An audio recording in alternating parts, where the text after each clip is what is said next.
Prvý novembrový víkend zažila Banská Bystrica plavecký sviatok ako nikdy predtým. Dve olympijské víťazky a majsterky sveta na Slovensku ešte súčasne nikdy neplávali.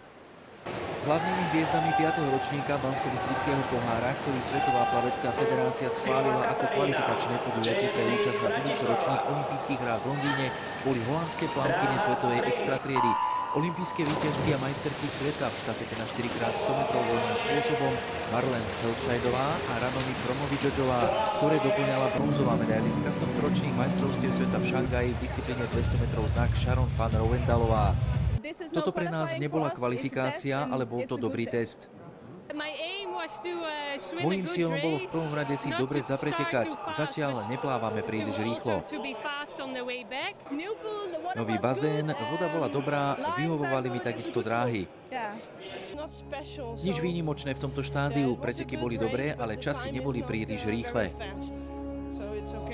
V zrekonštruovanej plavárni na Banskobystrických Štiavničkách sa predstavilo 171 plavcov zo 7 štátov. Bolo to veľmi ťažké zabezpečiť toto podujatie takými skvelými plavcami, ako je tento holandský trojlistok, ktorý sa predstavil v Banskej Bystrici a vlastne na Slovensku prvýkrát v histórii. Jediné také veľké preteky boli v Bratislave, veľká cena Bratislavy, Grand Prix, takže to boli najväčšie a vlastne tam som spravila aj moje slovenské rekordy. O bodovo najhodnotnejší výkon podujatia sa postarala práve Marlene Feldscheidová v disciplíne 50 metrov voľný spôsob, ktoré získala na svetovom šampionáte v Šangaji bronz a spolu s druhou Ranomi Kromowidžodžovou na majstrovstvách sveta striebornou z 50 a bronzovou zo 100 voľným spôsobom pokorili aj A-limit na olympiádu do Londýna.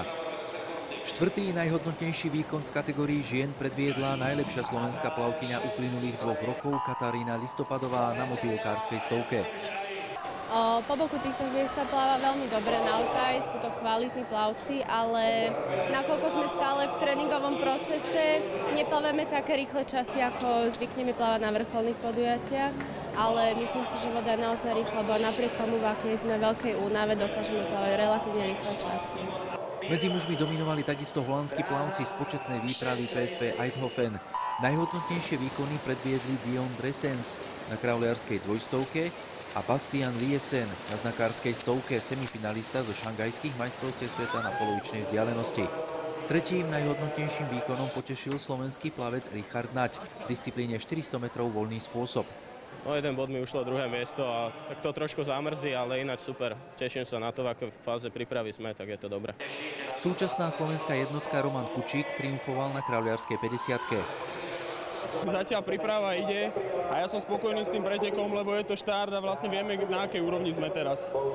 Je silný, v tom bazéne robí pokroky, tunak ideme z plného tréningu, dá sa povedať, takže toto nebol tréning alebo pretek na nejaké výkony, ale skôr ako taký tréningový pretek, takže je to dobré. Ešte ma čakajú preteky v Brne na 25-metrovom bazéne, no a potom v decembri vlastne mám vrchol, to je to sezóny krátke a to je na tom bazéne mám v Holandsku preteky a majstrovstvá Európy týždeň na to.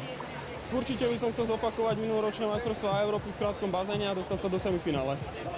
Tak ja som to robil už aj predtým, ešte keď ja som pretekal, tak som pracoval aj s chalami, radil som im jednoznačne, že robím to isté, dá sa povedať iba, že aktívne neplávem, ale mám im čo ponúknuť a odovzdať, lebo tie skúsenosti boli naozaj bohaté. Tomáš Klobučník vyhral prsiarsku stovku i dvojstovku a najlepší bol i v polových pretekoch na 200 metrov.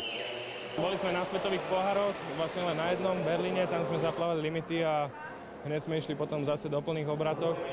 A teraz vlastne vrcholom sezóny by mala byť tá Európa, majstrovstvá Európy, čo bude v Poľsku v Četine. Vo veľmi dobrom svetle sa ukazuje dvojnásobný majster Slovenska ešte len 14-ročný Andrej Brozman z usporiadateľského plaveckého oddielu klubu telesnej výchovy UMB Banská Bystrica. Tie osobáky aj všetky tie časy zodpovedajú na tej úrovni, čiže som šiel čo najlepšie a tak to aj dopadlo tými medailami a tak. Rekord meetingu bol prekonaný v 9 disciplínach.